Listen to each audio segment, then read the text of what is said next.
Hello, everybody, and welcome into another edition of Indiana Sports Beat Radio here on this Wednesday before Thanksgiving. Happy Thanksgiving to everybody. I hope you're doing well. Shout out to Fred, Larry, Las Vegas. Larry, happy Thanksgiving out there in Vegas. Gritty's on. Fred, Cheryl Sizemore, of course. And don't forget, if you're looking for a home in the Indianapolis area, you need Cheryl Sizemore and her 2 decades of experience. Reach out to Cheryl at IndyHomePros.com. Hope everyone's having a good day and you're ready for the holiday weekend. Pulling a solo job today. No John the producer. So we're going at it a la solo. But on the program today, Dylan Sinn, as usual, joining us from the Fort Wayne Journal-Gazette.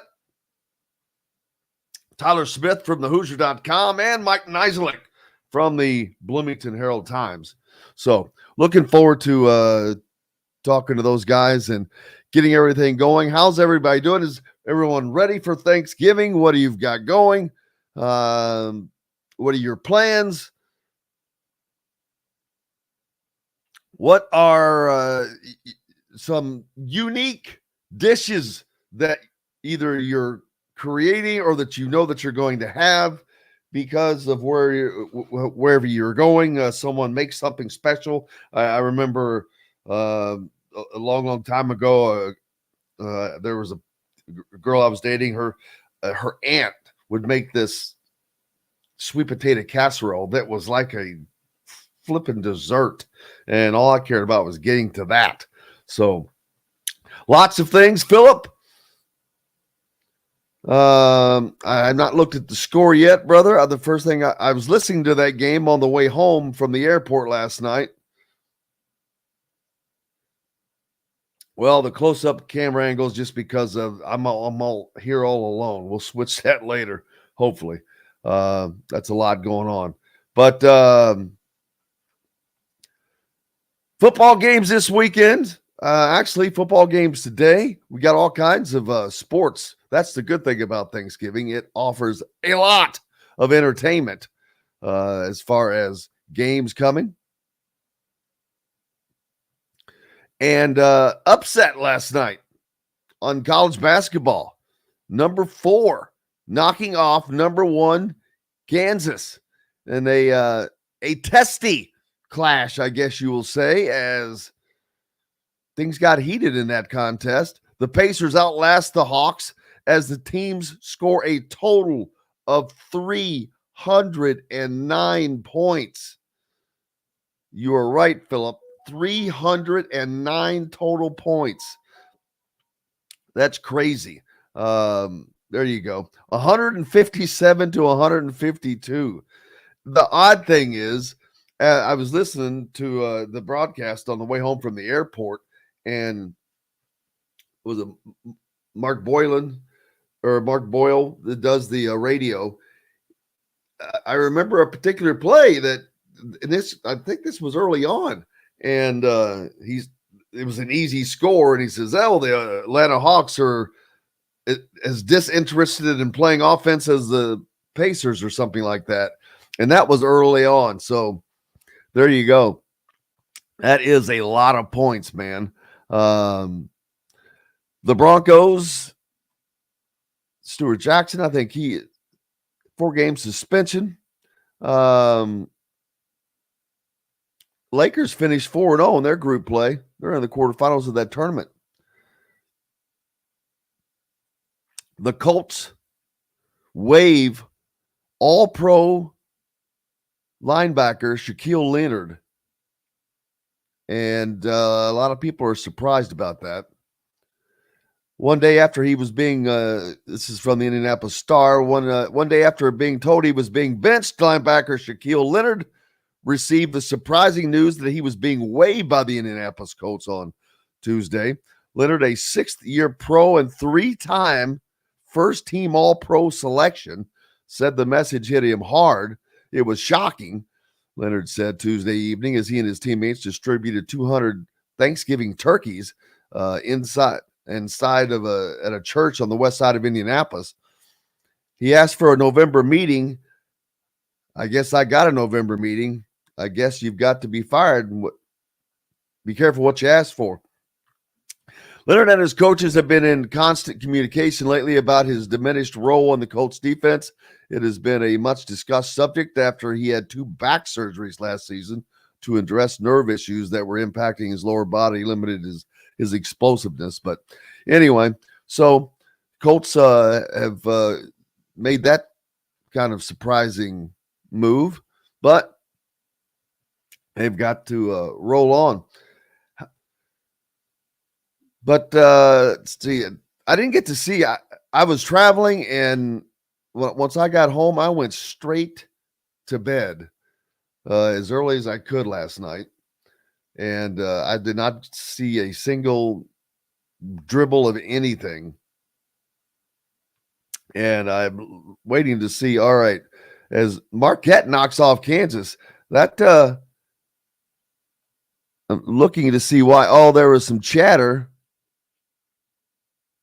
going on between, looks like a Marquette player and a Kansas coach. No, it was Kansas. And guess who it looked like was in the middle of it? Your favorite. So it looks like that. Oh, what's his name? Hunter Dickinson was doing a little chatter on that game. So funny. But anyway, Marquette upsets number 1 Kansas. That's twice that they've been beaten already. So they're not unbeatable, as Kansas will be coming into Simon Scott Assembly Hall sometime soon. But that was a loss to the number 4 team. So does Marquette go to number 1? That'll be surprising. We'll have to wait and see. But that could be a possibility. Looking forward to seeing that. Dylan Sinn will be joining us in the next segment. Looking forward to that as well. John is off on assignment, of course. And we wish him a happy Thanksgiving, even though he's not here. And happy Thanksgiving to all the crew that works whatever with us all the time. RC, when he fills in as well, it was good seeing him in New York.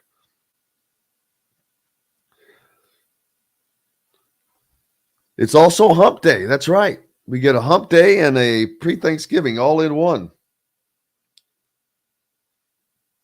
So, Jared said if Marquette beats Purdue, then yes, number 1, whoever wins tonight will be the new number 1. Oh, wow. That's right. This is all going on in what a matchup. You talk about this is like Christmas comes early. So that's going to be very interesting. Looking forward to, and that's all I'm going to be doing from now through tomorrow is watching games and just relaxing. As a matter of fact, I may do it all from bed and not move. Andrew says Purdue looks beatable. Well, everyone is beatable. That I assure you. Everyone is always beatable, especially on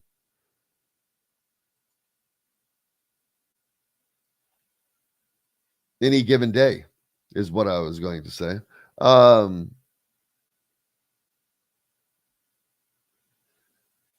You've got Michigan and Ohio State in football this weekend. And you want to talk about a game that has major impact. There's all kinds of things going on with that game. And that's probably the game of the weekend that I'm looking forward to, without question. Ohio State going to the Big House to play Michigan for a couple of things. Number 1, it's for the Big Ten championship, in essence. And I know that they have to still get through an Iowa team that has a decent defense, but I don't think that they can slow down either of those other two teams, especially when they can't score. I mean, the Iowa's average winning this year must be like 10-5, like a baseball team. So, Five Lefts wishing everyone a happy Thanksgiving as well. Brian says Indiana is 4-1 with their only loss to the defending national champions. And you'd think the world was about to end. But 4-1 against who those 4 wins came against. So the world's not coming to an end, but there are a lot of questions. There are a lot of questions for the Indiana team. There is no doubt about that. Justin on board as well. Huge win for Marquette last night. Yep. Five Left says that their defense is tough. And that's a huge thing. Teams that can play defense win a lot of games because their offense is usually going to flow from that. And Marquette is good on both sides. Andrew says Purdue and Marquette today at 5:00. Man, that's must-watch TV. That is must-watch TV. I'm glad that we'll be done with everything. I'm going to have a big old bowl of popcorn and eating it in bed. So I'm gonna watch that game from bed. I can't wait. Looking forward to it. Brian says he's afraid Marquette may have used it all up last night. Yep. The college football playoffs has Washington moved up over Florida State. I think that is in due large part. And first of all, they were not getting the recognition they deserved. If you want to look at a body of work, look at the teams they have beaten. I don't care if the games were close. They've beaten like 4 ranked teams. Arizona wasn't ranked when they played, but I knew that they were a good team, and they're ranked now. And so they've beaten Oregon. Oregon State at Oregon State was a tough game.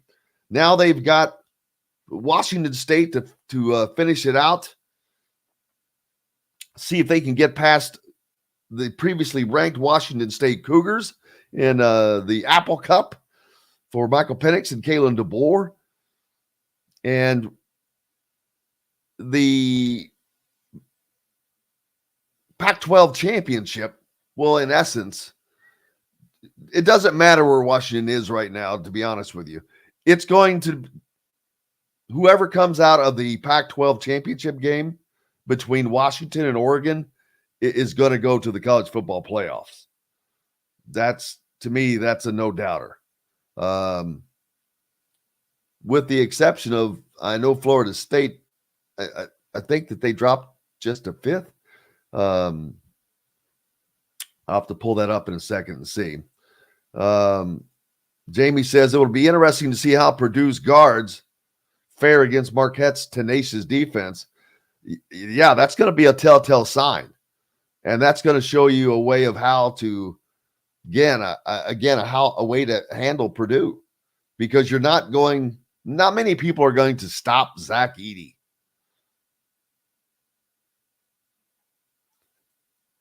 Royville thinks that Kansas losing was not an upset. The AP voters are all ill-informed. Well, I'm not going to lie about or disagree with that. Too many of those guys look at scores of games and names of teams and vote. No question about that. I agree with you.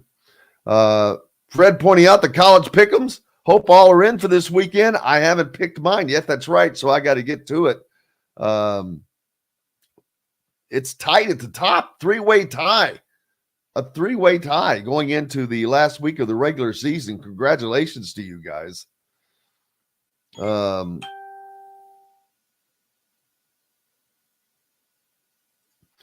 Howie Steve Hansen on Sparks. Peyton's a killer. Hey man, he's a great added piece for the Hoosiers. Yeah, Florida pointing or Steve Phillip pointing out that Florida State is number 5, but and they were dropped because they lost their starting quarterback. They take that stuff into account without question. Brian says if the Colts can get Marvin Harrison Jr., they should try to get Florida State's. If they can't, they should try to get Keon Coleman. Yeah, there's a lot of picks out there, but wouldn't that be cool for Marvin Harrison Jr. to go to the Colts? That I don't know that that's ever happened. Anything like that. That would be a pretty cool thing. All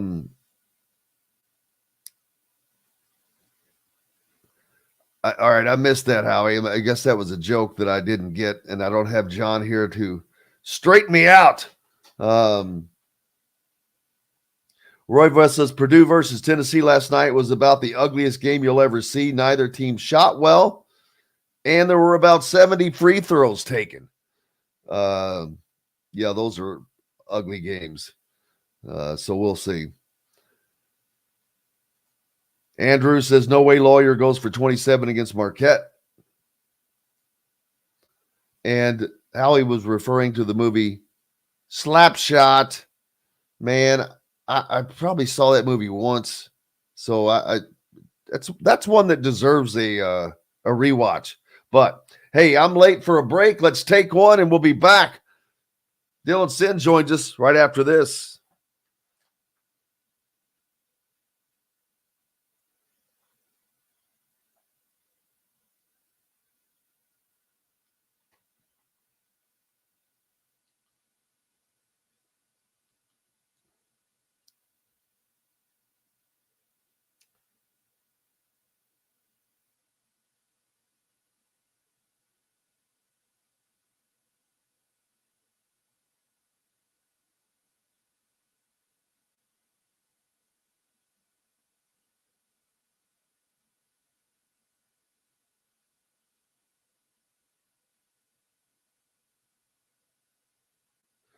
I'm all alone here today, folks. All alone.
Welcome back, Indiana Sports Beat Radio here on this Wednesday before Thanksgiving. Happy Hump Day and happy Thanksgiving to everybody. I hope you're ready and set to get out and enjoy the day off. The plenty of sports, plenty of things to watch, plenty of things to cook. Who's having a deep fried turkey? Those are just stinking good. Man, they are delicious is what they are. But plenty of sports going on as well. So for appetizers and dessert, Pete, yeah, we could use you for in there for just got back in from New York last night. From of course the Empire Classic. Man, that's a lot of walking when you go to New York. A lot of walking, no matter what. But always a good time regardless. I talked about this weekend, no hardball for the big game up in the big house, which I know that there's nothing Ryan Day is looking forward to more than hopefully winning that game in Michigan, especially after it's pretty funny how all those Michigan people just shut up. Kind of hard not to after they had to fire another coach for interfering with the investigation that is already going on. They had to give another 3-game suspension to their head coach, which that's 6 games he's been suspended for this season. Half the season he's been suspended for. So just not a good look, obviously. I talked about the Pacers game last night. I was listening to that. Crazy. 309 points. Tyrese Halliburton scores 37 with 16 assists. Again, he is having an unbelievably all-star season. Buddy Held hit a tie-breaking 3-pointer in the final minute, and the Indiana Pacers beat the Hawks 157-152. 309 points scored, and they were just separated by 5 points Tuesday night. And that earns them a spot in the NBA quarterfinals for this in-season tournament, by the way. So they're still rolling. They got these unique courts, I guess, that everybody's playing on, which is wild. So did they have to buy a whole new court? Nuts. It's just the 7th regular season game in NBA league history to have both teams scoring at least 150 points. And the Pacers 157 are a franchise record, according to ESPN. So that's crazy.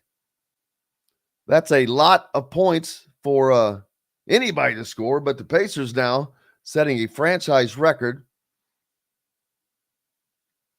with the 157.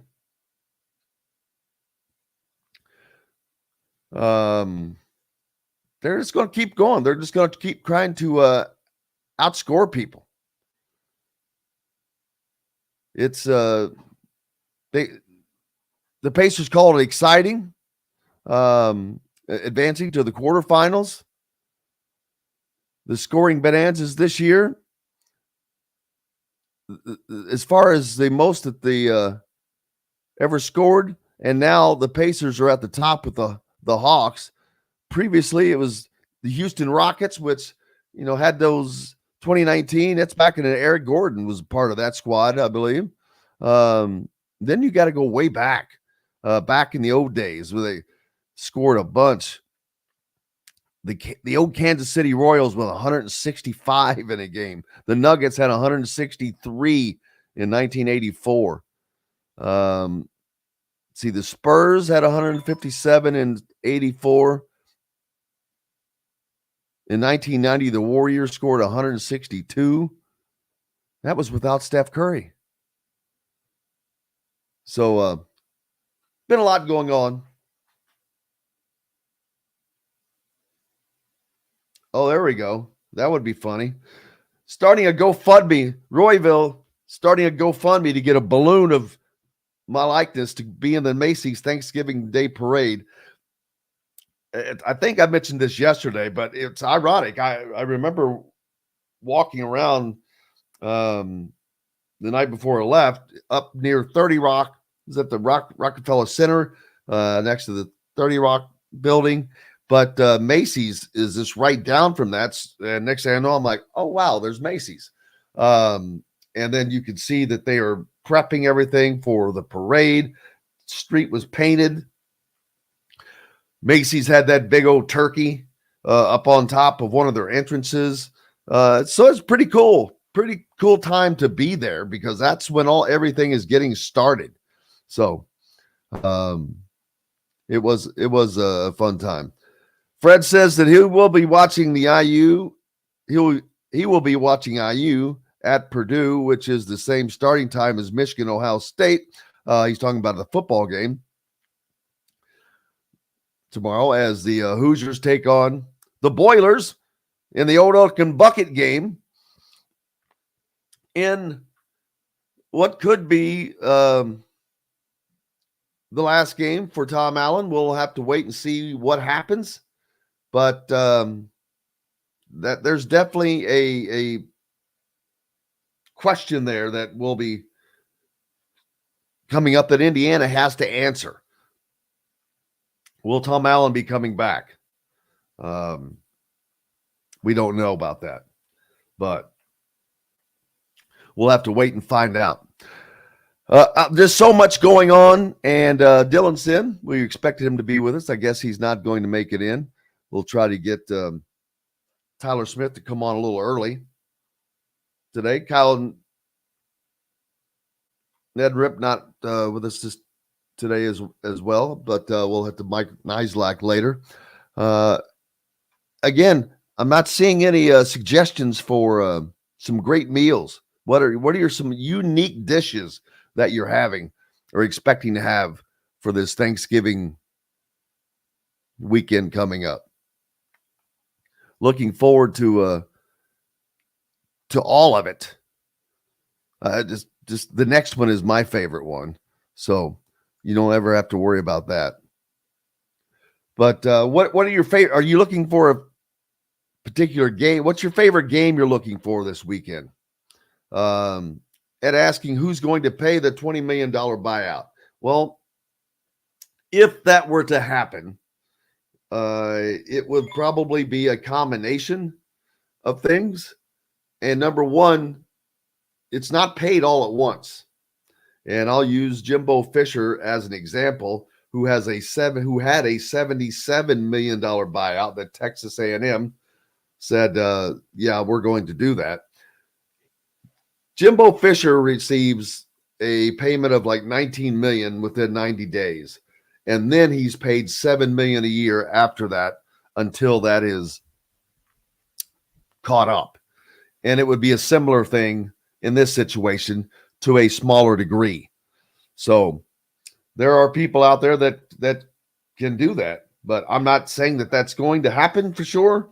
I think it does happen, unfortunately. You generally hate to see a coaching change. But especially this one, Tom's a great guy.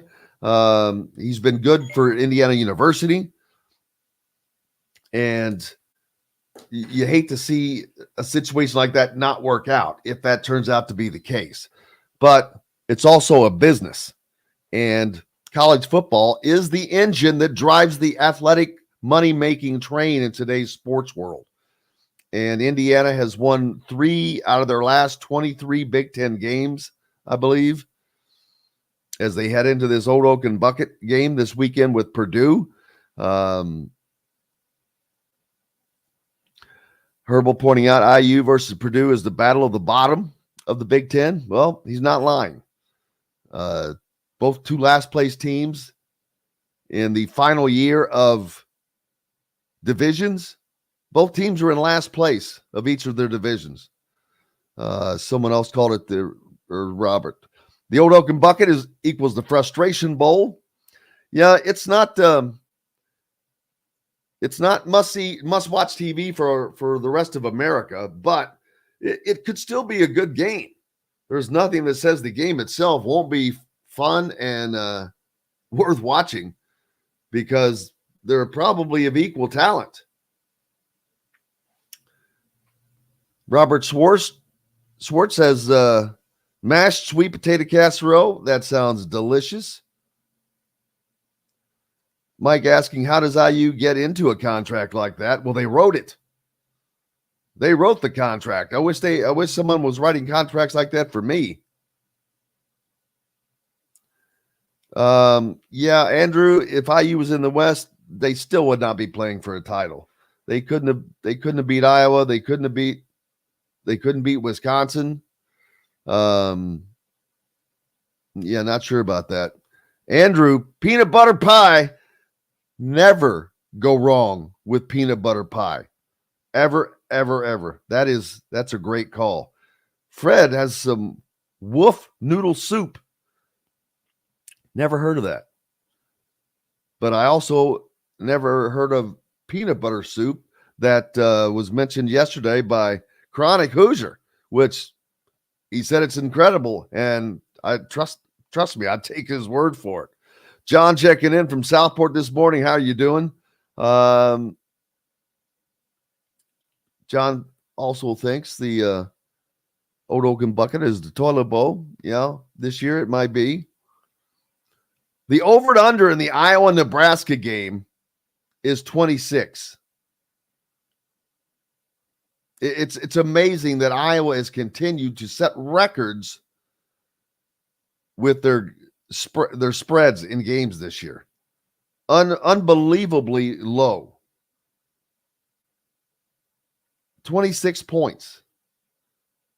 That's a 14-12 game and probably about where it will end up. As Iowa's defense has not allowed much this year, but their offense is non-existent. They can't score. Hence the upcoming firing of Brian Ferentz, their offensive coordinator, after the bowl game. Iowa will be parting ways, as they say. Justin says he makes a mean green bean casserole, and that is also one of my favorites. Love that.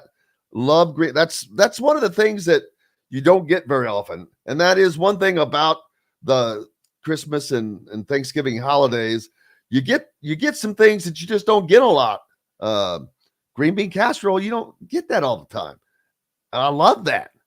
It should be made all the time with those French fried onions on top and cream of mushroom soup.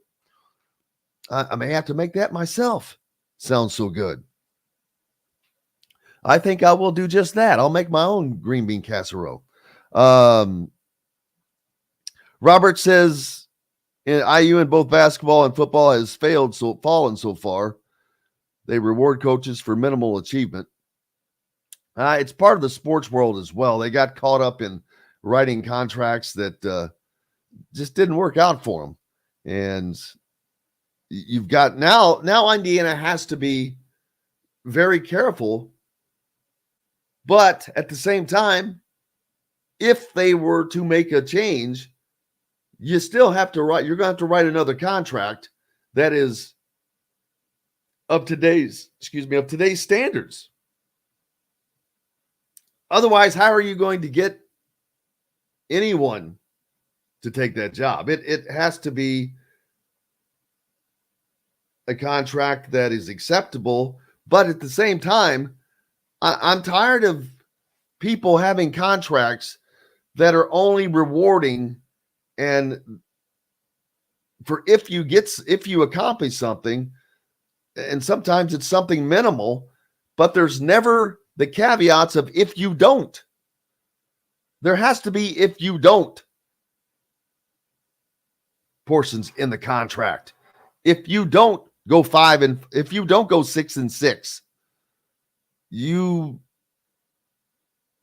something. I'm not sure. I'm not going to write a contract right here on the spot, but my point is they have to be written in a way that the school can also save itself from things like this. But hey, like I said, I wish I could get a contract like that. Brian doesn't understand that you can't fire if you stink without making someone richer than your wildest dreams. Well, that's how it works. Royville asking, do I believe that Scott Dolson has conducted a confidential search for the next IU football coach these last 8 or so weeks?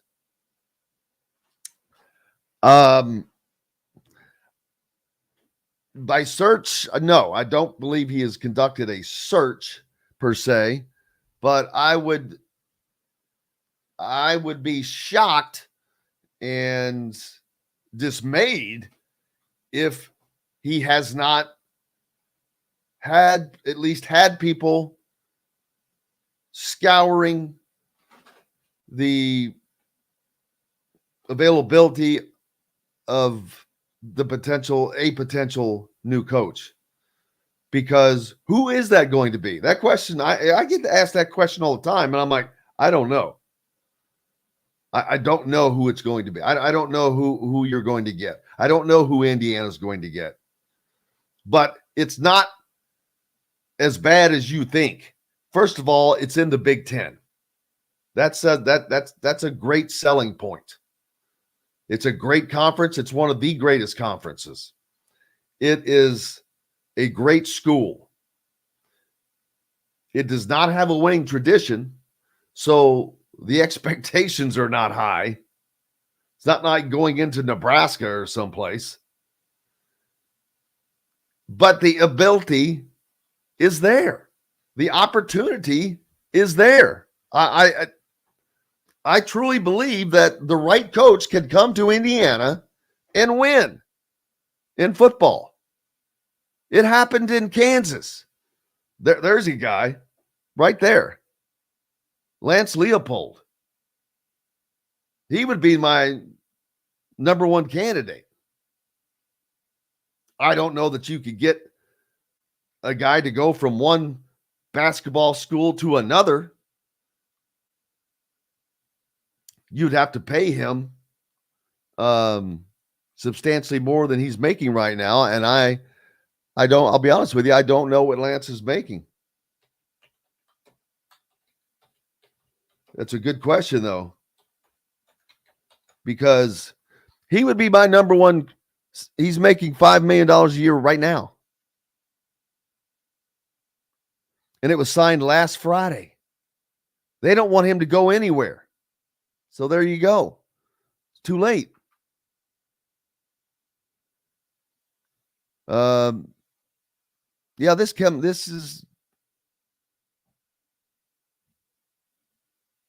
This may be last year. Yeah, this came out last year. All right, so last year at this time, Lance Leopold signed a contract extension with Kansas that would keep him with their program through 2029. Paid him a salary. He was making a salary of $5 million. Trying to look for a buyout. But it would probably be substantial. So there you go. He was my first thought. Lance Leopold has done wonders with a school just like Indiana. Kansas stunk in football. There may be the second worst program of all time, I think, in front of Indiana being the worst. So you've got to find the next Lance Leopold. Who is that? I don't know. I don't know. But those guys are out there. It's an offensive coordinator someplace. It could be a head coach at a smaller. Look at Kalen DeBoer. if you look at his coaching tree, he was hugely successful at a much lower level and then quickly moved up. His exploits were greatly recognized.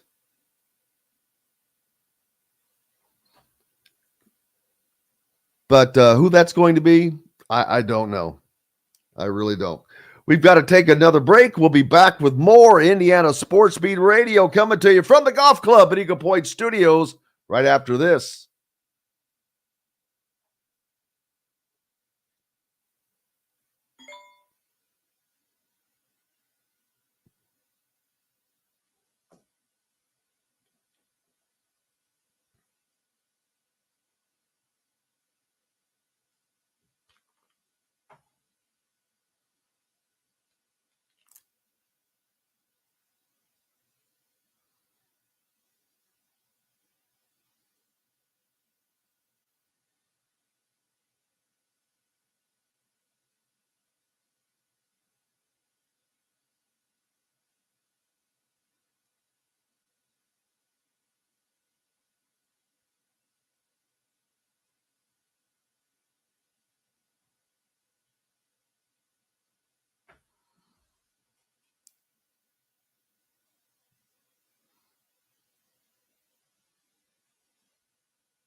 Welcome back to Indiana Sports Beat Radio. Jim Coyle with you here on this pre-Thanksgiving Wednesday. Hope you're having a great start to that. If you're off, well, that's even better. I wish I were, but we're not. Dylan Sinn couldn't be with us earlier, so we'll miss him. Tyler Smith will join us, and Mike Niziolek as well in the next hour. We'll talk more about what happened in New York with Indiana as they lose pretty big to a UConn team that looks like they are picking up right where they left off last year in as they are the reigning national champion. Not defending, as was pointed out by Mike DeCourcy yesterday, in a great story he told about Duke's coach Mike Krzyzewski that you're not defending anything because it's new every year, and that makes complete sense. It is a new show each and every year.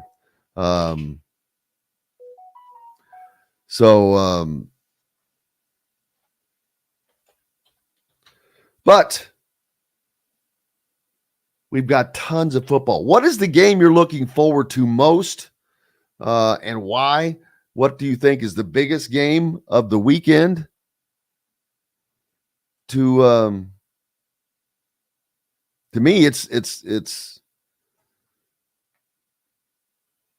is the Ohio State Michigan game, of course. There's no doubt that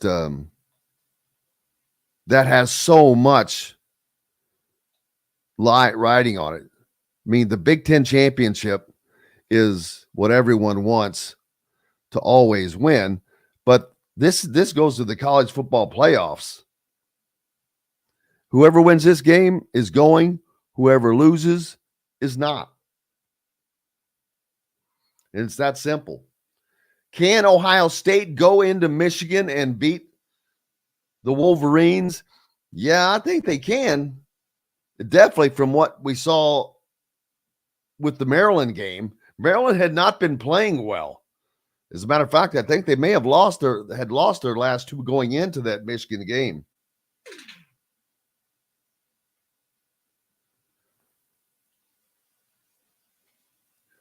So Ohio State would get just what they want.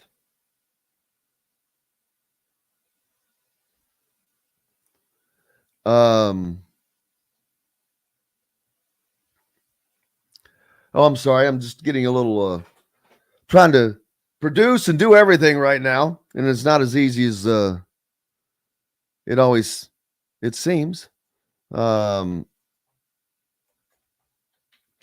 Talking to Tyler Harris from Hoosiers for Good as well. Trying to get him on and see how things have been going. In the attempt to match, they have a donor, an anonymous donor for the NIL's Hoosiers for Good.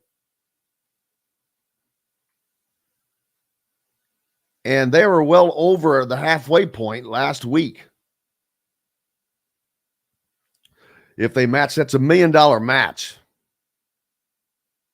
which would be incredible to get to. But that's the things you have to have. The teams have to have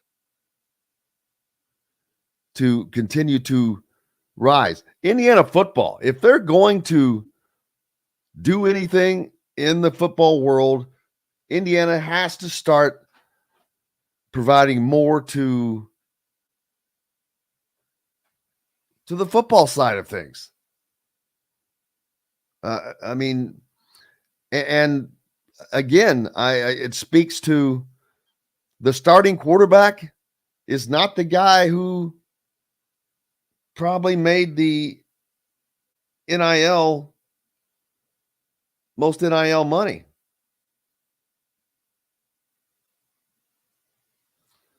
And that, again, kind of shows wrong thinking, a wrong way of thinking. They went with a name, with hype, and it was not the one that worked out. It was not the guy who ended up being the starting quarterback, which, again, I will say I said this at the beginning because I did. And all it takes, this is the one thing about Indiana. I don't think Indiana does enough research, because all it took was a little bit of research from me to come to the conclusion that Brendan Sorsby was going to be and should be the starting quarterback. But yet he didn't start out that way. But it ended up that way. Now, had Indiana made the right move at the start of the season and not gone with who they thought the quarterback should be, because I can tell you right now, Walt Bell, I don't believe Walt Bell made that decision. I believe he was part of it, but I believe he was coerced into making that decision by Tom. And this is totally my opinion and guessing.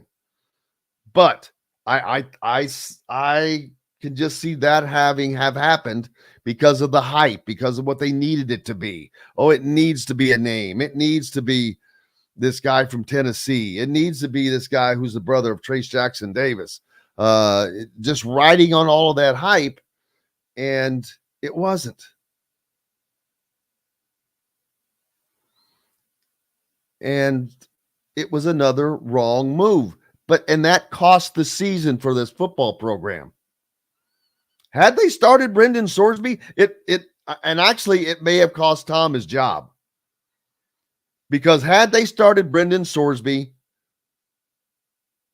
at the start of the season, there are a few games I think that they would have won that they lost. Because they were still playing tic-tac paddywhack, give the dog a bone with the quarterback. Indiana, I believe, is the underdog this weekend, as they should be, at Purdue. 5 Left says he doesn't think so. Are you talking about Sorsby? If you don't think that if Sorsby had started from day one, the offense would not have been at least better, farther along. Let's go to Tyler Harris real quick. Actually, let's go ahead and take a break. When we come back, Tyler Harris from Hoosiers for Good will join us, and we'll find out where they are in their attempt to reach $1 million so they can get that $1 million match. Indiana Sports Beat Radio from the Golf Club at Eagle Point Studios. We'll be back with more right after this.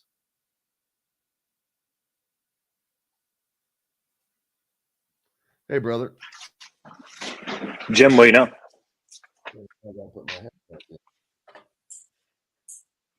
I had been talking to no one all day. I didn't have any headphones in. Give me a second and okay, well, I got you. And I was sitting with Tyler, so I'm sorry that I was pushing so much. I thought I was pushing on the other one. Oh, you're good. But thank you. Yes, no problem. Yeah, I didn't mean to push that way. Good looking hat. Good looking pullover. Yeah, some of our new merch came in. Those are a whole bunch of different states. So we launched an apparel store the day during the day of giving. Oh, really? Some nice, yes, got some nice apparel too. So HFG has an apparel now. So have some merch. Hoosiers Connect. Oh, the Hoosiers Connect has the merch. Mm-hmm. Yep. How have you been, man? Happy Thanksgiving. Yeah, you too. I've been good. And thank you. Weather would, yeah, no problem. Wish the weather would get back to mid 50s or 60s, so I can play a little bit more golf before the end of the year. But it doesn't look like that's going to happen. Yeah, good luck with that. Yeah. Good luck with that. How did the day of giving go? I thought it was a huge success. We had a goal of 500 donors that day. We're up to 660 from that day now, so we exceeded that. I'll ask you again. I'm going to ask you again in a second. So, okay. I got to try to remember where I was. I think that, yeah, I'm producing. I'm doing everything. Anything? Or you staying here? Dude, I'm staying here. When I get done, I can't wait I'm tired from New York. I'm going down to see my daughter on Friday, which I can't wait to do.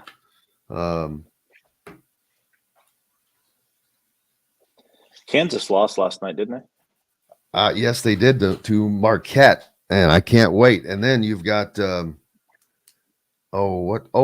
Marquette and who the hell are they playing? Purdue. I've already forgotten. Purdue, that's right. Man, they could be the giant killers. Yeah. All right. We should be ready to go. Right.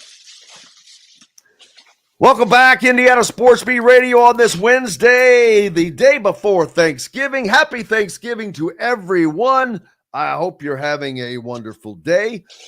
Jim Coyle here with you, of course, coming to you from high atop the 18th fairway at the Golf Club at Eagle Point Studios. Joined now by Tyler Harris, the Executive Director of Hoosiers for Good. And Hoosiers for Good and Hoosiers Connect had their day of giving last week for the NIL consortium, but what do you call it? Collective. You guys, you are the collective, all right, for Indiana's official NIL collective, and they have a match going on from an anonymous donor of $1 million that you are trying to achieve. This is before the end of the year, I believe. Yeah, so on November 14th, we announced a $1 million match that goes through the end of the year. But also on that day, we wanted to have a big day of giving for Hoosiers for Good and Hoosiers Connect. And that was on November 14th.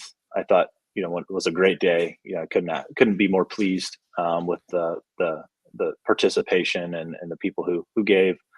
And then, now we're just trying to kind of make sure we realize that full match throughout the rest of the year. Well, that's awesome to do. And it was a big day, a long day. And you guys just learned you have some merch, man. I know that's more on Colin's side. Colin Hartman is the director of Hoosiers Connect. Is that his correct title? Close enough. He's the VP of Partnerships. Close enough, yeah. VP. Oh, that sounds good. VP of Partnerships. I can't wait to get him on again. He's always great, but fun to have around. But Hoosiers Connect, both a part of Hoosiers for Good. Hoosiers Connect reaches out more to the individual. It gives virtually anybody the ability to be a part of the NIL for IU, right?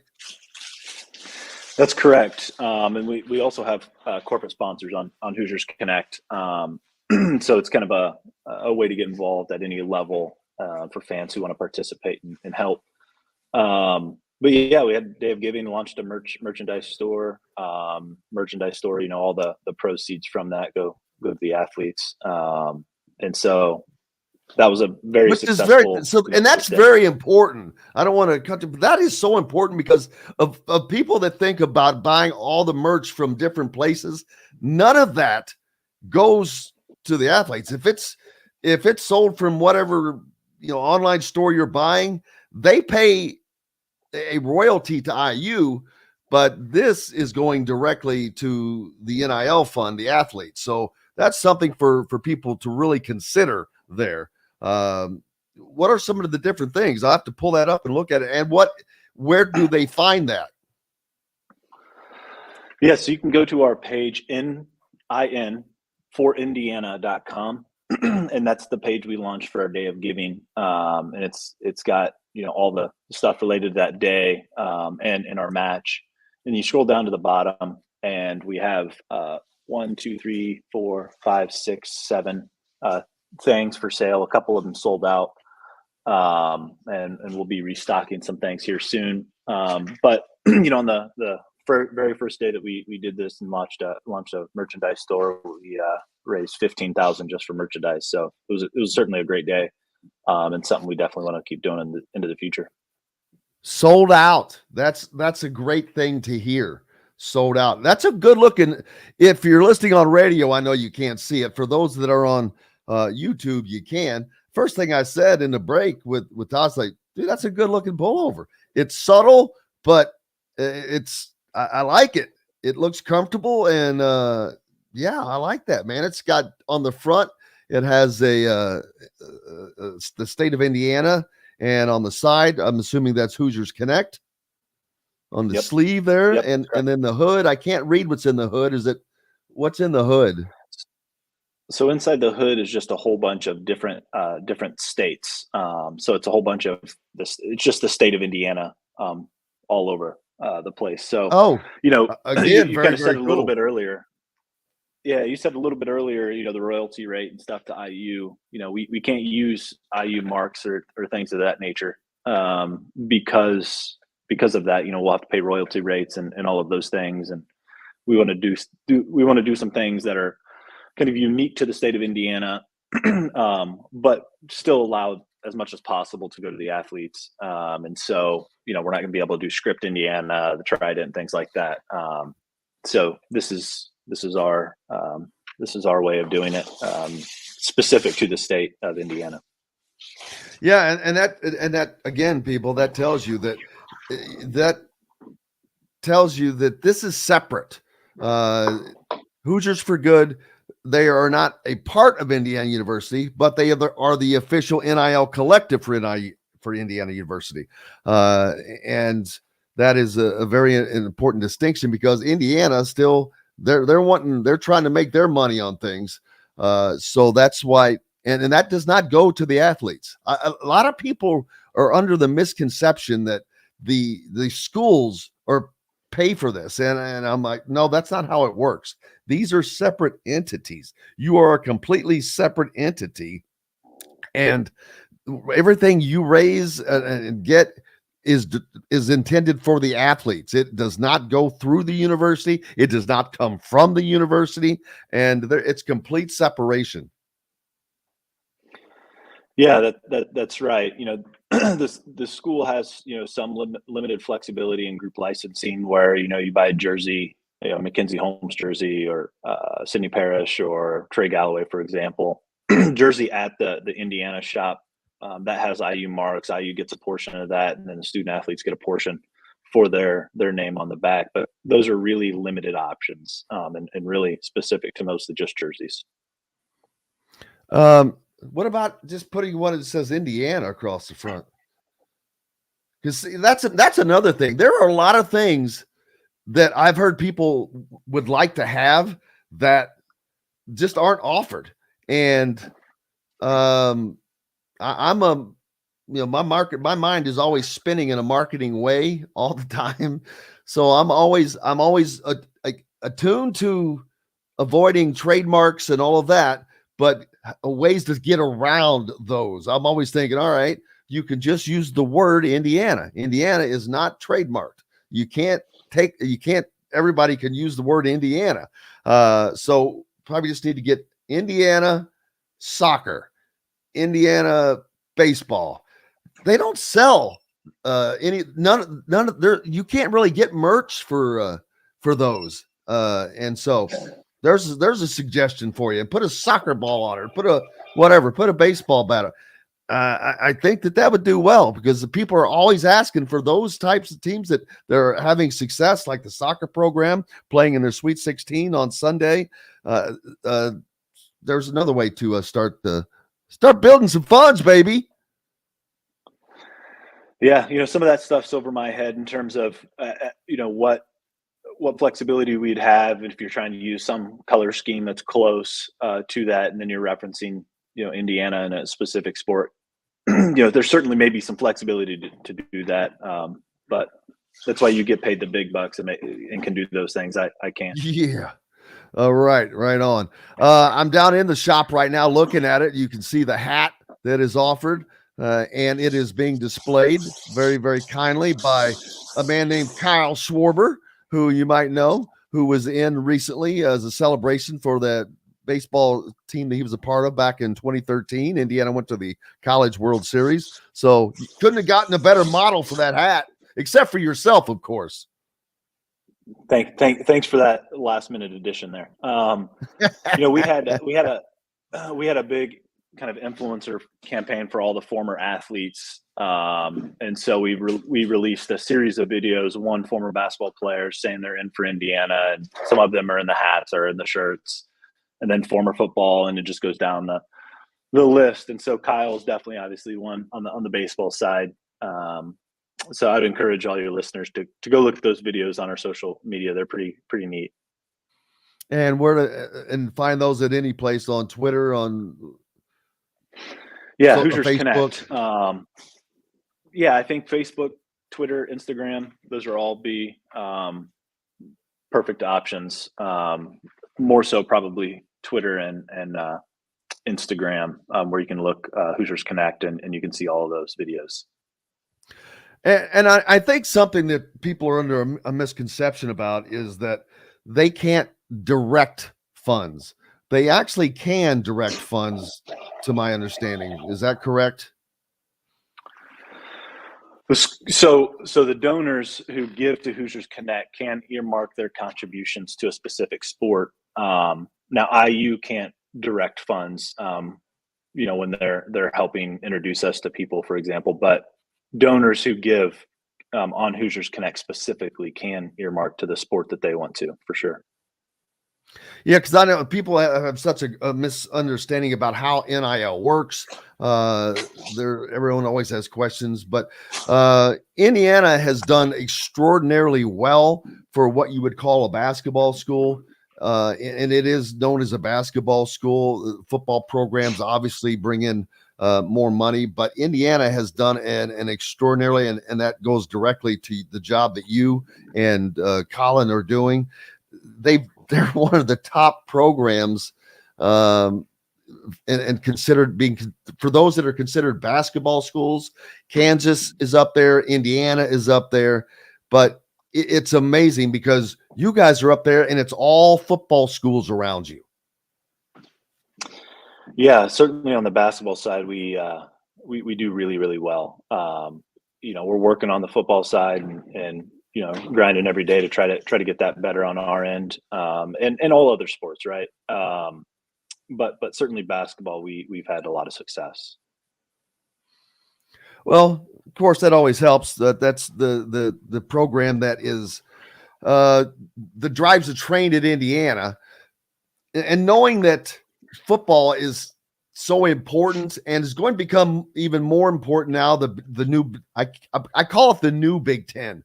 The new Big Ten starts next year with the addition of the 4 teams from the Pac-12, Oregon, Washington, UCLA, and USC, which makes it all the more important that people continue to engage with Hoosiers for Good and Hoosiers Connect, because it's only going to get tougher. I mean, these are all 4 of these teams that are coming in are all good in both sports. They're good in football, in basketball, and many of the other sports that I'm not even talking about. But the main sports, these are great programs that are coming in. Who I know Oregon has a great NIL program, of course, because that's funded by Phil Knight, and that makes it a lot easier. But Washington is an up and growing football program, which they've had success in the past, but Kalen DeBoer leading them right now, and they're doing well. And of course, USC, UCLA, those are just huge names. Do you think it's going to help or in some way having those teams come into the Big Ten with on the NIL side? I do think it'll help, because to your point, there's just more competition out there, and we've always got to make sure that we are being competitive in this marketplace. And so that'll certainly help. I think, the other thing that we've got to be mindful of is, while all this conference realignment's going on, there's something that's down the road that people aren't talking about quite yet. And that is a potential split, right? From the NCAA, when you're just talking football and you're taking your top X amount of football programs.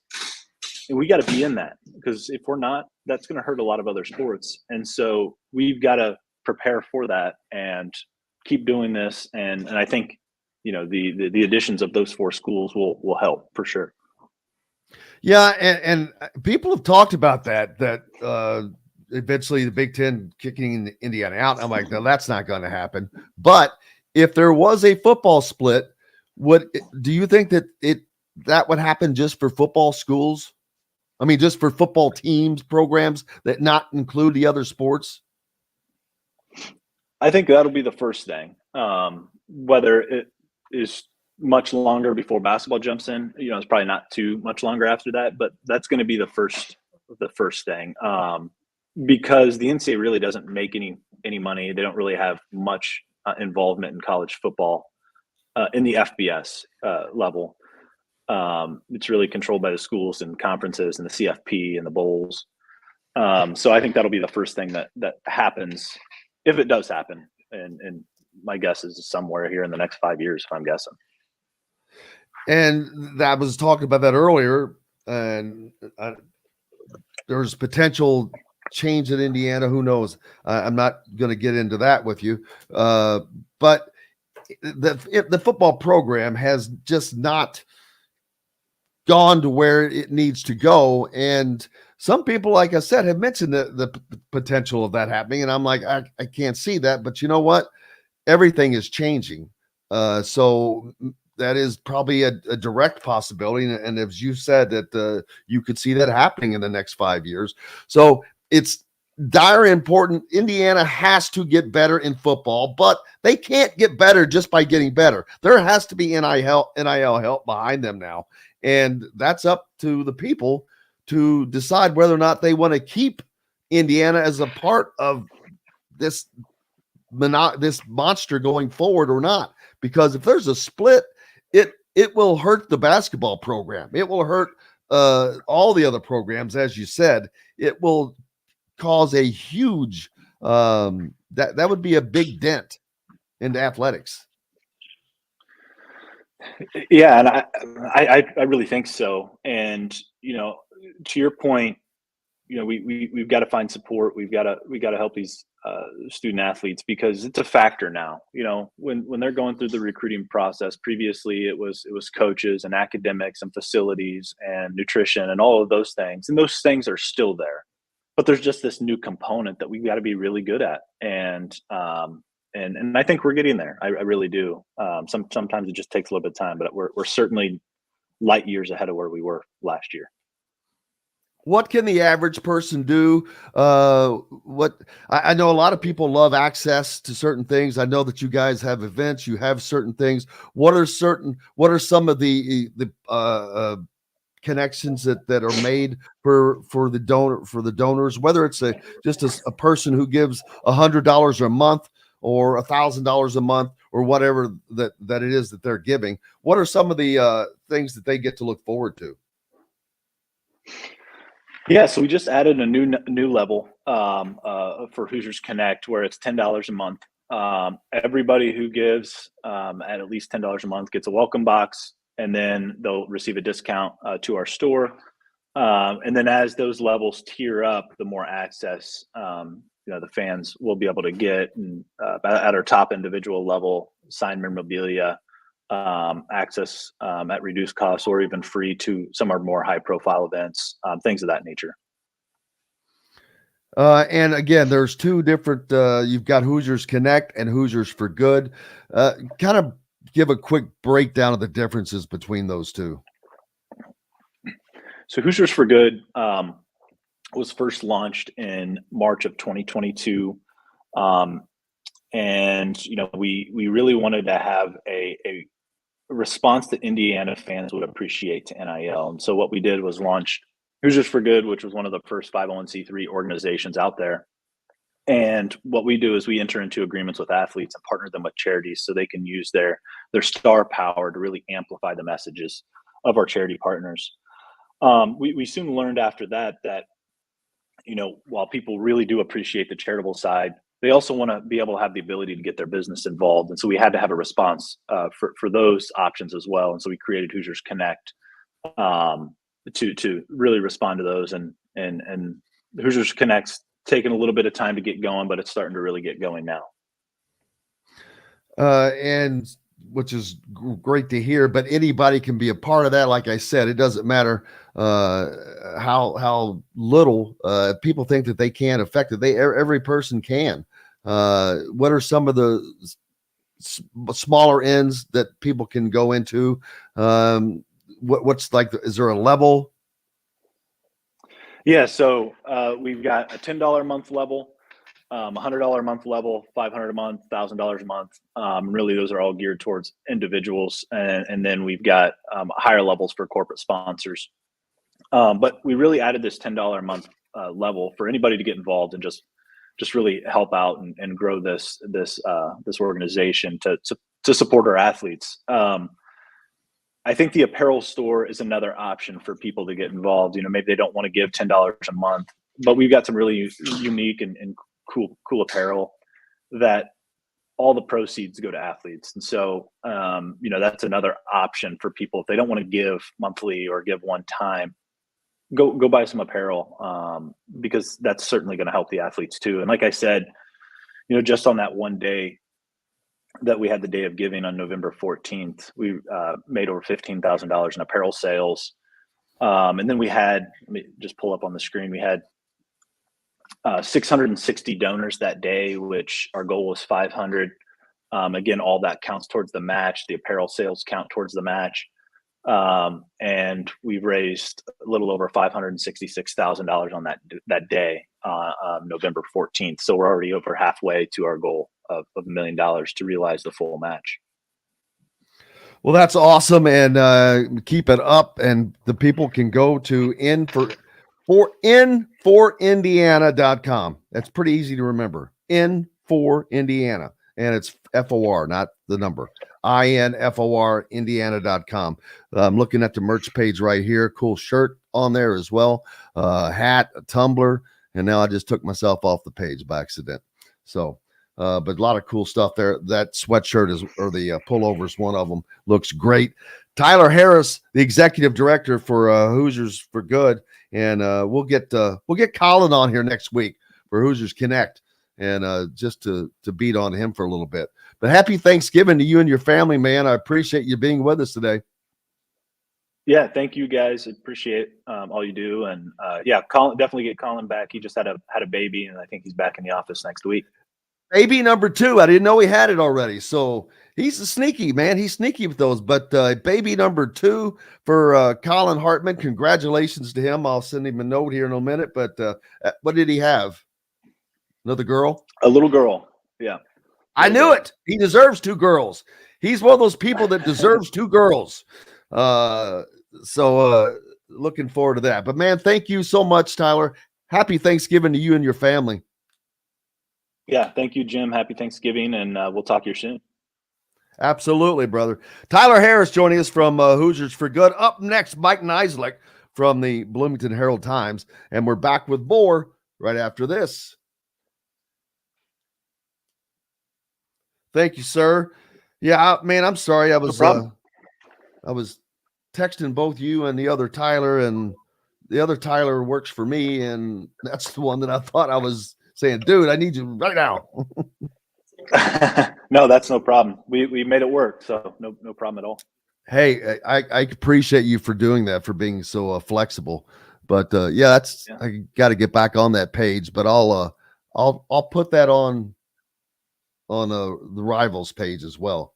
Perfect. Who I think that'd be great. Who comes up with your merch ideas? A couple of us in the office, and then we just try to make it happen. Well, I'm going to send. I'll send you some ideas. I worked in marketing before, and I love doing that stuff. But there's great ways to get around that stuff. Yeah, it's been fun too. And especially especially on the Hoosiers for Good side with our Peter Millar quarter zips, with our state, seeing people wear those at the games. It's been really neat. Oh, and where are the quarter zips? I didn't see those on that page.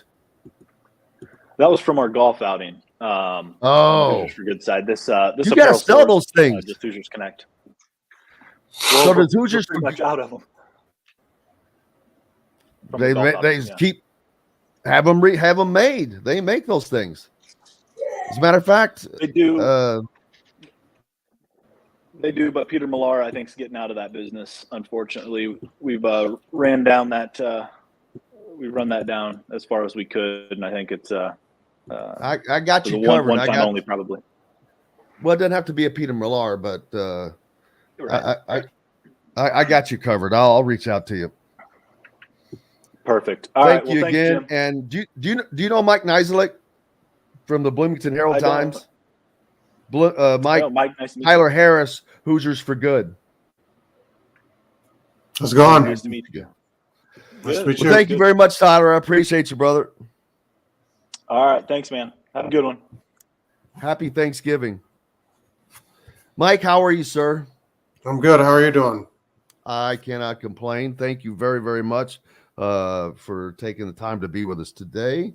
We've got about another minute before we come out of this break. Yeah, it's been horrible for me. I'm solo completely, no producer, no nothing, and you can always tell. It's just like I'm a wreck. I'm like all over the place. All over the place. How was New York for you? I was good. Busy. Yeah, it was. I should have reached out. I meant to. Where did you go to? We're about back. I'll ask you. Did you go to any place good to eat?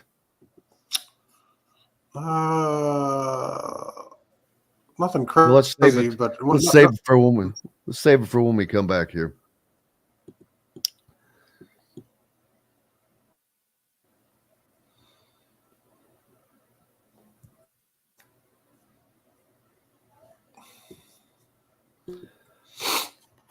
Welcome back, Indiana Sports Beat Radio here on this Wednesday, the last day before Thanksgiving. Happy Thanksgiving to everybody. Gobble, gobble. Joined now by our good friend Mike Niziolek from the Bloomington Herald Times. How are you doing, sir? I'm good, Jim. How are you doing? I cannot complain. Just waiting for the sports, the mega sports menu to start. This is actually, this is probably bigger than Christmas because there is so much going on right now with the basketball tournaments that are still going on, and we're going to get to see Marquette and Purdue today.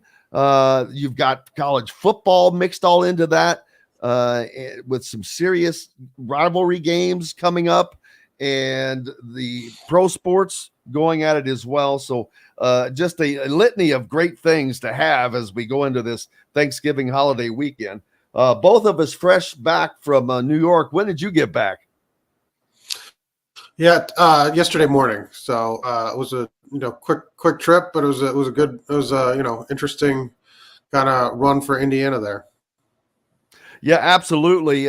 We got to a good idea of where they are on the national scale right now, as UConn, who is a very, very good team, the reigning national champion. Looks like they've picked up where they left off, but Indiana just could not get going on the offensive side for against UConn, and it just, we saw the deficiencies come to light in that game, of which in the Louisville game, that was a game much better for Indiana, but of course the zone at the end made a huge difference. But your takes on, first of all, the game against UConn, of showing where Indiana is and what they need to improve on. Well, I think it's just going to be a struggle for them offensively this year. I think we've seen it. Why all these games have been pretty close, almost to the end when they've won it too. It's just that they just don't have a lot of firepower in terms of 3-point shots. In terms of 3-point shooting, been terrible beyond the arc.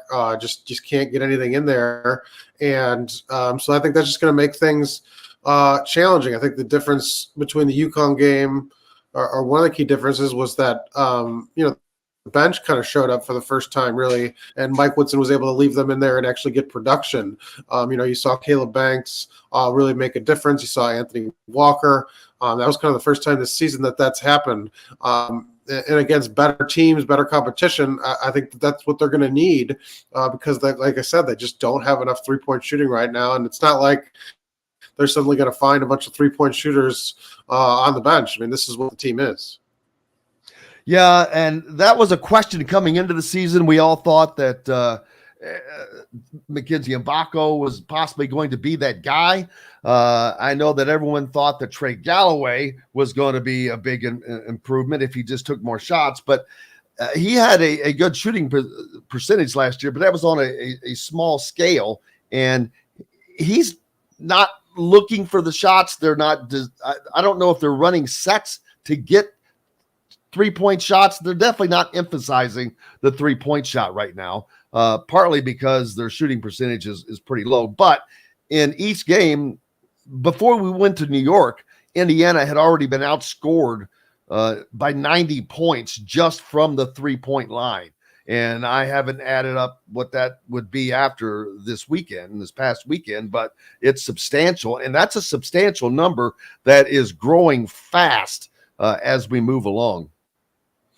Well, yeah, I think they had one three-pointer the other day, and that was only the third time in the last 10 years that they've only had one made three-pointer in a game. So, I mean, you can kind of see, look, I don't think they're going to shoot that bad every time out. Like you said, Mbako, and I think one of your readers is watching mentioned Galloway. They can shoot, and you anticipate them, reaching a little better percentage as the season wears on, but it's never going to be this team's strength. And you mentioned running plays and sets. CJ Gunn has missed every shot he's taken the last two games, from the outside. That's probably not going to happen, the entire season, but still, this is not the strength of this team. And so you're going to have to find other ways to score. And right now, I think Malik Renew and Khalil Ware on the inside is really sort of your most consistent offense. When Malik Renew fouled out against UConn, you kind of saw the game was over, basically. He was the only thing that was working that night. And I think they've gone two long stretches in these, first 5 games that, that's been the case, that they have no other offense outside of in the paint when they get those to the ball. Yeah, CJ Gunn is another one that the expectations were higher for. He just, it's the same with Mackenzie Mbako. They just don't look comfortable taking these shots. They're either forced or I'm not sure. I'm not a coach and I'm not going to pretend to be, but there just doesn't look to have comfortability on those. Xavier, when he takes it, he does. He looks very comfortable taking his shot, whether it goes down or not, it doesn't matter. But when he gets a shot, he takes it and it looks comfortable. He's the only one I'm seeing that is really looking for it, other than maybe Malik Renew. He'll take that shot and he's not bad at it, but he's not forcing it. And like you said, the inside play of Malik Renew and Khalil Ware has been the offense for Indiana, and Khalil Ware has been, along with Malik, the two most consistent players on this program, on the team this year. Absolutely. I think that's if you're looking for sort of positives, from this first set of games, it's that. I mean, Khalil Ware, struggled a little bit against UConn, but he's been every bit the player that looked like coming into college that could be a lottery pick. Struggled obviously in Oregon and questions about his effort and toughness, but he's done a lot of really good things in this early going and showed that he can kind of put the team on the back. Malik, one of your readers mentioned the fouls. I mean, yeah, obviously that's sort of his downside, that he's just, I don't know what it is, but, just he fouls a lot, right? I mean, he fouled out that game against UConn. I mean, he just didn't, was foul trouble again in the against Louisville, and it's a problem. But when he's on the court, he's been really, really good. And so, I mean, he's the most decisive with the ball. In terms of offensively, I think he gets in the in a flow much easier than the other guys. But he's got to be able to stay on the court. Yeah, that's a problem that he had last year. I thought that he would get a little bit better this year with more court awareness. That hasn't happened. I don't know if it's because of quickness or what it is, but yes, when he's on the floor, as you said, man, he looks better offensively this year than he did last year. You've seen the growth there, and he seems to grow on his own energy in each game. If he makes a move and it works, he just continues to propel himself in that way. Kel'el Ware has done a great job. The rebounding for this team has been really weird. They've been out rebounded a lot. They didn't get out rebounded by Louisville, but they got destroyed on the boards against the UConn team. They got doubled. They gave up 40 rebounds while collecting 20 of their own, and UConn almost had as many offensive rebounds as Indiana did defensively. And that's first of all, it's not acceptable, but you can't win that way. Well, and yeah, Woodson's kind of blamed the guards for some of that they're just not, kind of what he said, sticking their nose in and sort of, fighting for some of those shots, because, Ware, I think, had, basically half of those rebounds in the first game against UConn.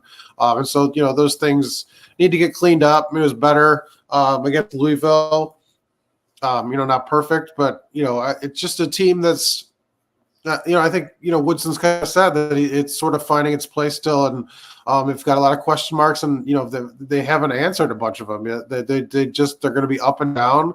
They're obviously still a very young roster. And I think that's kind of what you get. They're just different things kind of crop up in different games. And, Woodson said, he's trying, I think that's why he bust out the zone the other day against Louisville, because he's looking for answers, looking to try to change things up.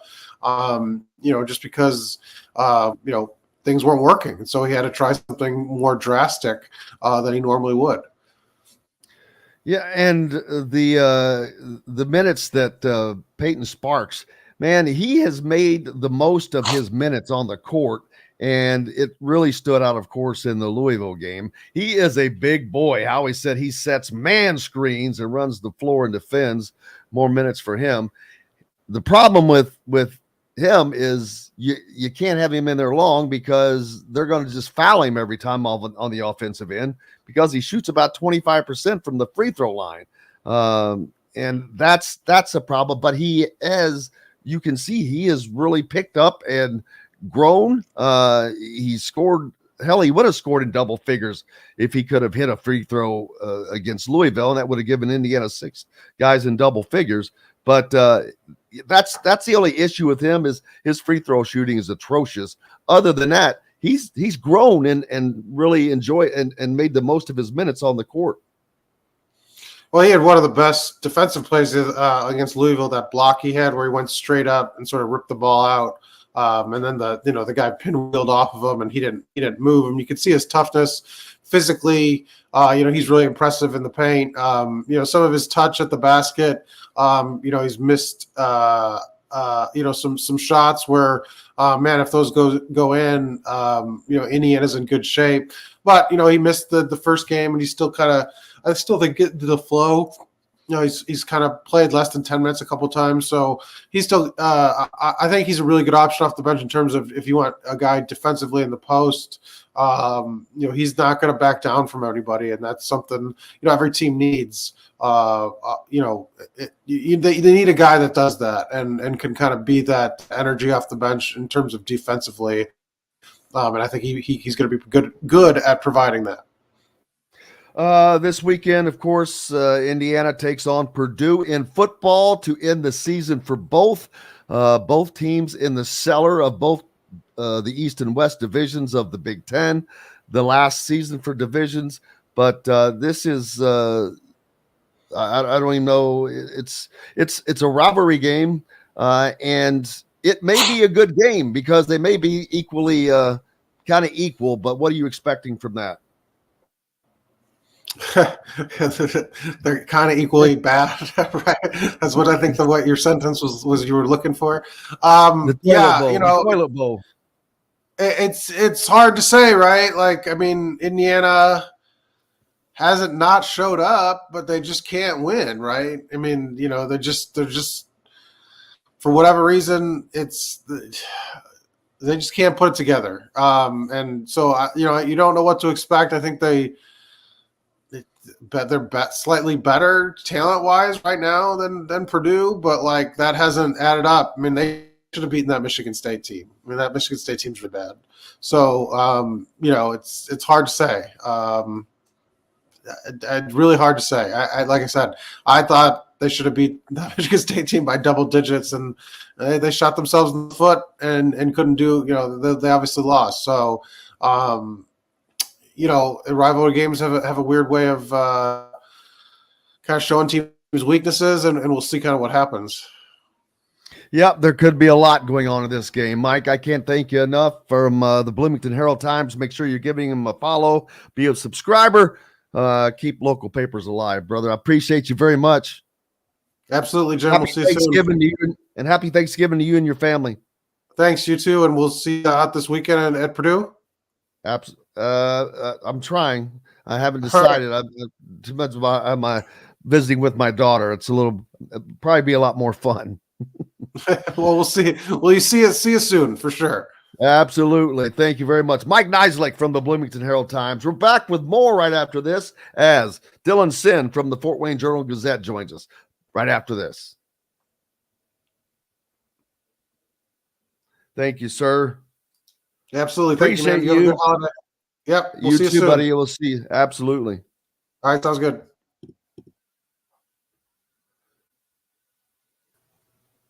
Hello, mate. Sir, how are you? I am ready for the Thanksgiving holiday to begin. All right. As soon as this show ends. Ah.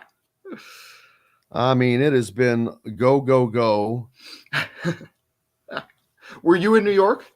I was. I got back last night. Okay. How was MSG? MSG was always great to be there. Okay. I wish I would have spent more time in MSG. Sure. As always, but it's just, you know where you are when you're at Madison Square Garden. Yeah, absolutely. It's just did I watch both games? Yeah, did you stick around for UConn, Texas?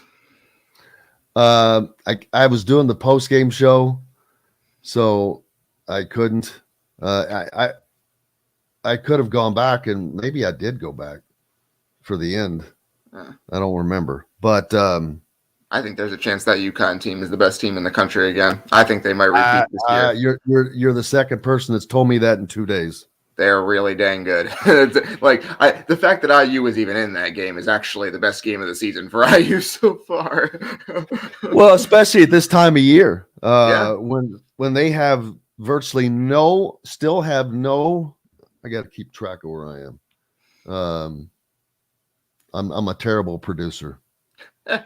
Where's Adam? Is he out for the day? Not Adam. I'm sorry, John. Is John out for the day? John's on assignment. RC's on assignment. It's like, oh man. So Jim's on the hook. Oh man. And then I had my Tylers mixed up. I thought I was talking to one Tyler and it wasn't, and the other one was like, okay, I can come on, no big deal. And I was like, oh crap, I thought I was talking to the other guy. But actually it worked out better that it was the wrong Tyler, but it worked out better because I had Tyler Harris instead, which turned out good. Terrific. We've got about 15 seconds. Are you out for traveling for the holidays? I am. You can see kind of in the background. I am at my parents' house. Where is that? It is in the Chicagoland area, about half an hour, 40 minutes outside the city. Yeah. Listen to all right, we can go here now. You're ready. All right. Welcome back, Indiana Sports Beat Radio, here on this pre-Thanksgiving episode, Wednesday. Appreciate you being with us. Hope you're all ready and lined up for Turkey Day. Speaking of turkeys, you got me, not Dylan Sinn. He's with us, but I'll take the role of turkey on this show every day. Dylan, thanks a lot for joining us, buddy. We appreciate you. Absolutely, Jim. Glad to be here. Thanks for having me on. I appreciate you taking the time. Happy Thanksgiving to you and your family. I know you said that you're up at your parents in the Chicagoland area, where right. We want to give a shout out to anybody that's listening to us up in the Chicagoland area on WJOB, 1230 AM, 104.7 FM. Thanks a lot to you guys, as well as everybody down on the Ref 97.7 ESPN. Always the right call down in Evansville, over on Fort Wayne Sports Station, 1380 The Fan. Hope everybody is doing well. Of course, Dylan from the Fort Wayne Journal and Gazette. Have you not had to travel here lately?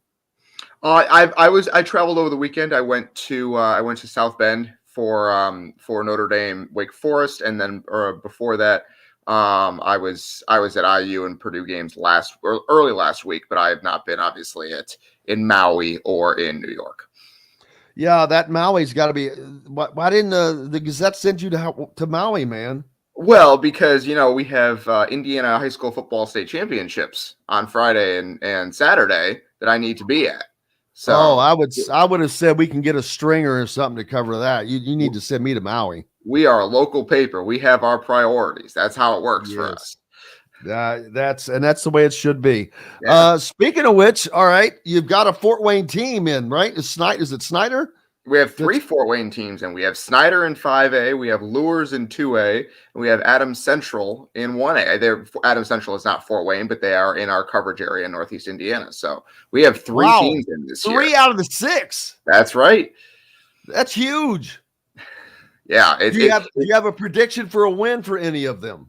I think all 3 games will be close. I do think all 3 games will be close. I think that probably Bishop Lures would be my pick to win. I don't know the other 2. I think we'll have a tougher road, but I do think Bishop Lures gets it done, which is funny because I don't think this is, in terms of history, I don't think this is one of the better Bishop Lures teams. I think it's a good one. Obviously, it has to be to get here, but I think Bishop Lures has had better teams than this. But this team has gutted it out over the entire season and played some very, very good football, and has come together at the right time. I think they get a title, which would, of course, would add to one of the most successful program histories in the state.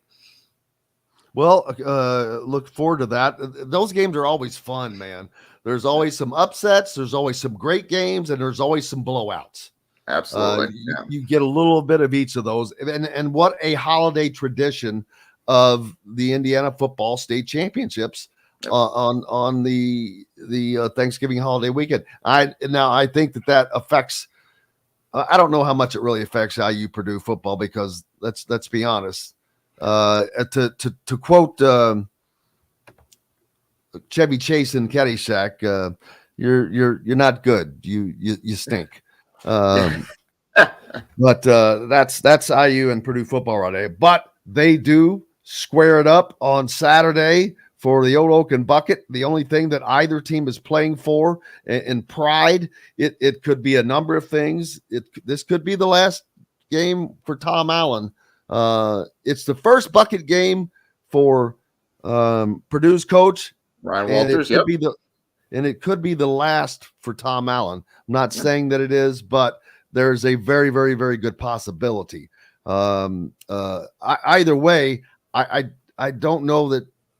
Is this going to be a good game or just an ugly as hell game? Here's the thing. These are not good football teams. Let's be clear about that. We all know that. They're 3-8, right? But these are not quote of the year. These are not bad football teams, though. That's why these seasons for both of these teams have been so frustrating, I think, especially late in the year, because both of these teams have improved significantly as the year has gone on. And they've had chances to win games, and they've found ways to lose, right? There is talent on both of these rosters, more talent than you would expect from a 3-8 football team. I think it would be easier to stomach for a lot of fans, I don't think I'm speaking out of school here. I think it would be easier to stomach for a lot of fans if the teams were genuinely terrible and you're just losing by 2 touchdowns every week and it doesn't matter. There are good players on these teams that have played very good football this season at times, and it just has not come together in the way that they would have wanted. IU could very, very easily be 5-6 or 6-5 right now. There is a very real path to that of happening. Starting Brendan Sorsby at the start of the year would have been a good path to get them on that. Sure. I quite frankly, and we've talked about this before, I like Brendan Sorsby. I do. I think he's a very good quarterback. I think he's the quarterback of the future at IU. I think if they had started Taven Jackson week 1, I think they would have had a better record than they do now and just played him all the way through. Because I think he's a good quarterback too, but the not picking one, I think, was the original sin there. And then just losing to Penn State the way they did, losing to Louisville the way they did, losing to Michigan State the way they did, losing to Illinois the way they did. Those are games that they had won at certain points, or at least were very, very close at the end, and did not get it done. If you win even 2 of those games, split them. You say instead of going 0-4 in those games, you go 2-2. You are playing against Purdue for a bowl game, right? Purdue kind of the same way. They had that game against Fresno State at the start of the season. They had that game won. They let it get away. They had this game against Northwestern last week. They gained 440 yards to 290 for Northwestern with a backup quarterback playing for Purdue, and they lost because they turned the ball over 4 times. There's talent on both of these rosters, and that's why it's been so frustrating is that they have not won the games that they had chances to win, especially late in the season here, as they've both gotten significantly better. I think that's part of the story of this season, is these teams have actually improved relatively significantly as the season's gone on, and it hasn't resulted in the wins they would have liked. And so I think that is a huge part of it. And I actually think there might be some decent football played. Now, the question is, who gets it done in the end? Because neither of these teams wants to win a game. Very, very, very true. Hey, Mike, how are you doing, buddy? Good friend from the old days. I hope you're doing well. Happy Thanksgiving to you and your family. And on the Indiana side, I hate to say this, but I think I agree with everything you said. They were just so close, but I just have to say, I think this has come down to coaching for Indiana. I mean, there's no other way to put it. It just comes down to coaching, in my opinion. I don't disagree with you necessarily. I do think there have been some bad breaks along the way, but I mean, I've been the first one to say I write kind of like a weekly column for the Journal Gazette on like the kind of what situating each game each week in the larger context of the season for both of these teams. And there have been several times after these games where I've looked back at it and thought, Tom Allen did not put these guys in the best position to win, right? I thought that after Penn State. I thought it after Illinois. I didn't necessarily think it after last week, but I understand how some people did. It just is. It's been tough. There have been games where I felt that, again, they did not get put in the best position to win, despite playing some good football. And I do think some of that comes down to situational management, because I do think there's been some good coaching this year. That's why these teams have gotten. That's why IU has gotten better as the season's gone on. But the situational game management has been at times pretty rough. I think it's fair to say. I think that game management has been a problem for Indiana for more than a year or so. Yeah. I could go back to a lot of things, but the offense has certainly got better, but that's because they had the wrong offensive coordinator in the position. And you had the wrong quarter. Even if you didn't have the wrong quarterback, you did not have a quarterback in this situation. I think Sorsby is the right quarterback anyway, but those are things that add up right there. If you give Brendan Sorsby the starting job with the correct or the better offensive coordinator, Rod Carey, at the start of the year, I promise you this is a much, much better IU team, and they've been pretty decent offensively lately. Yeah, I don't understand what happened to the defense. They just fell off the planet. They were playing well most of the season. And I know that there were some injuries in the secondary, but my God, they gave up 500 yards to Illinois' backup quarterback, who did not play the following week. I know Penn State is not some kind of offensive juggernaut. We have learned that as the season has gone on. But Indiana's defense did yeoman's work against Penn State. They played very, very well that day. And then to go out and do what you did against Illinois, I don't know. I mean, Tom Allen said it after that game. There was miscommunications. There's guys not knowing where they're going. And yeah, some of that's on the players. They have to go out there and execute. But some of that, it's on the coaches. You got to figure that out. There's no reason for it to be that bad. There's no reason for it to be that bad when we've seen the guys that are back there play well, right? We've seen that Philip Dunham and Lewis, and now to be clear, Lewis Moore, it played well in that game, but Philip Dunham, Josh Sanguinetti, Nick Toomer, some of those guys struggled, right? And it's baffling that it got as bad as it did. And then they didn't play particularly well against Michigan State last week. They didn't play super poorly, but they didn't play well. And so you wonder, okay, this is 2 weeks in a row now that the secondary has been an issue. What's the problem here? Well, and then David says coaches don't muff punts or fumble the ball. No, but they put the right people in the right position. And obviously Jalen Lucas, while a great return man, is not a good punt receiver. And to take a few games to figure that out tells me, again, you're wanting to put the guy that you want to be there. Making Taven Jackson the starting quarterback is because that's who they wanted it to be. They kind of needed it to be that. He was the guy that came in with all this hype around him because he's coming in from Tennessee. He's Trace Jackson Davis's brother, Center Grove and all that. And I think too many times Indiana has been led more by hype. They don't muff punts now because they put a different receiver back there who hasn't muffed a punt. He catches them. So putting the right people in the right position, I think, has been a problem for this staff. But so switching to basketball, you've got Purdue in a gigantic game today, right after the show this afternoon at 5:00. They take on a Marquette team that just knocked off the team that I thought was possibly the best team in the country. And instead, it's probably UConn, who just beat Indiana, the reigning national champion, is probably the best team in the country. So Indiana is going to play the two top teams in the country here within not quite a week, but 2 weeks. A couple weeks. Soon. Yeah. So that's a big time schedule. Yeah, absolutely. And then thankfully, I guess they get Kansas at Assembly Hall. But no, I mean, I don't know how much that's going to help. Right, exactly. No, as far as Purdue goes, I'm really interested to see this game against Marquette. I think that Purdue has won both of its games. Again, they beat Gonzaga, who was number 11. They beat Tennessee, who was number 7. I think they look very good against Gonzaga, especially in the second half. I think Tennessee, I give them credit for the win, but it was almost kind of an outlier game because there were so many fouls. I think the refs let that game get out of control. There were so many fouls in that game that it's really hard to judge the quality of those teams based on that performance because it was really, really rough with that whistle. I mean, there was 52 fouls called in that game.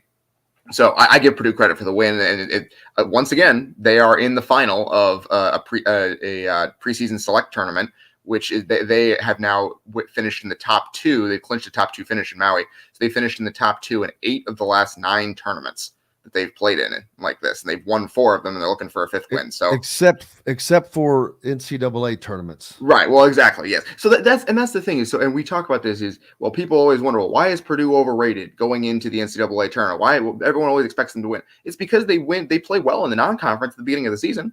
They've won 29 straight. Like everyone's like, oh, they only win because they play the Big Ten style of basketball. Well, they have won 29 straight games non-conference outside of the NCAA tournament. They have not lost a non-conference regular season game since 2020. It's been almost 3 years. Like they have, over the last 3 seasons, they have won 6 consecutive games against ranked teams in these select tournaments. They've beaten Gonzaga twice. They've beaten North Carolina. They've beaten Villanova. They've beaten Duke. They've beaten Tennessee now. They win games against good teams and mid-major teams in the non-conference before the Big Ten season starts. That's why the NCAA tournament issues they've had are so baffling, is because they do well in the non-conference during the regular season. So it's just a weird situation they have going there. But I mean, they've been as advertised this year. They're one of the best teams in the country. I don't think there's any way around that. Well, we'll look forward to it. More action coming along. We've got the Old Oak and Bucket game coming on Saturday. What's your pick for that game? Who do you think? Not that you pick, but because I know you cover both teams, so you can have a pick. Yeah, no, I do think a lot of it comes down to whether the Purdue guys play. They had obviously their quarterback was missing against Northwestern, and their best defensive player, or one of their best, and Nick Scorton, the Big Ten sacks leader, was also missing. I think if those guys play, I think Purdue pulls out a relatively close win. I think if they don't, I think it's IU. I think it comes out. It's pretty simple in that way. That might sound like a cop out, but I think Purdue right now is the better team. With those guys playing, I think they'll show it if they're on the field. See, I think Indiana's a better team offensively, but I can't count on their defense, and so it's going to be tough. They're going to be in a I don't know what the crowd will be like with this holiday, so it may not matter, but we'll certainly find out. But man, I appreciate you so much. Happy Thanksgiving to you and your family. I appreciate you taking the time to come on with us today. We look forward to we'll talk about it all again next week. Absolutely, Jim. Thanks for having me on, and happy Thanksgiving to you as well. Thank you very much, man. Appreciate you. There's our good friend Dylan Sinn from the Fort Wayne Journal-Gazette joining us here on Indiana Sports Beat. A big thanks, of course, to Tyler Harris of Hoosiers Connect. Make sure Hoosiers for Good. Make sure you go there, and you can get that merchandise at Hoosiers Connect that he was talking about. InForIndiana.com. And Mike Niziolek from the Bloomington Herald-Times. Big thanks to him as well. Most importantly, thanks to you guys. Without you, we have no reason to be here. Happy Thanksgiving to John, the producer, and RC, and everybody else that helps with the show each year. Throughout the year. We appreciate you guys. But again, it's mostly all you, and thank you so much. I hope you all have a wonderful and great filling Thanksgiving holiday. Until Monday, I'm Jim Coyle. I will see you on the radio.